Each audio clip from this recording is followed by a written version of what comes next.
The garden was quite barren really. It was basically just one large lawn with a small border. At the time, the grass was dying all the time because it was very dry. It's very clayey ground here, so you couldn't really do much, and it was just the floor was actually just normal paving. So we decided we needed to do something about the garden. So I looked on the internet, looked around, found a few companies, which Abel Landscaping was one of basically 3 companies I narrowed them down to.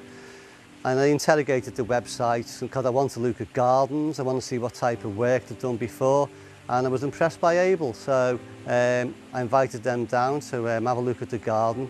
I had some ideas, and obviously I wanted to see what ideas they had. And fair enough, it started off as a small project, as quite often these things do, and as we chatted more and more, so it developed into a much larger project. And really what I wanted, and Darren came back with some plans which we were quite excited about. At that time we initially didn't know about a waterfall. We'd had some ideas, but that developed more into exactly what we wanted. And obviously, you know, you look around the garden, there's decking and circular lawn and a rockery and raised borders, and the advantage with Darren at the time was we kept evolving the plan, so I was quite pleased about that. We do so much of the garden, and then we'd chat about it in the evenings quite often. The main thing we wanted was to hear water, so there was no requirement to have a massive pond. However, the waterfall effect is something that we found very relaxing. So if you sit in the garden, you can listen to that. Obviously, the other stage was to have grass that looked like grass, that didn't sort of die off in the summer months because the ground was very clayey. Now, in fairness, the whole of the garden was dug out, and land drains were put in.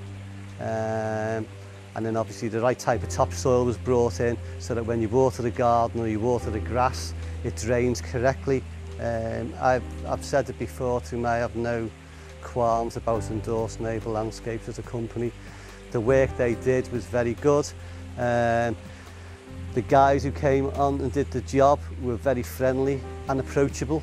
And sometimes if they were doing something, and in fairness I might want it just slightly altered, I'd just say to the lads, oh, can you do it this way or that? There's no huffing and puffing, or, you know, they're quite happy for you to get involved. So you can stand back and leave them to it and you'll get on with it.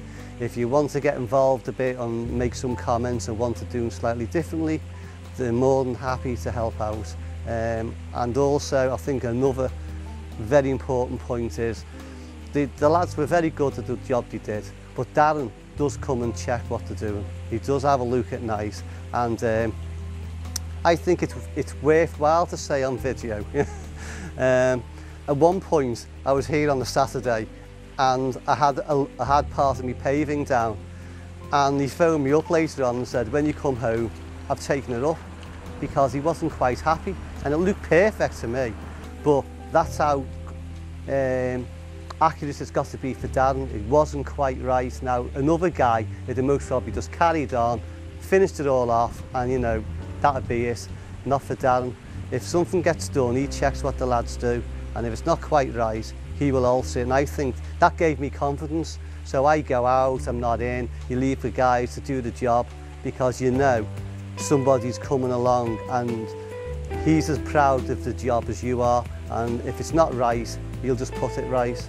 And I think that's, as a company, it's very, unless you know them, you need confidence when people do jobs. And I didn't take a chance, I did my research, but I was more than happy to find out he worked in a manner that absolutely suits me.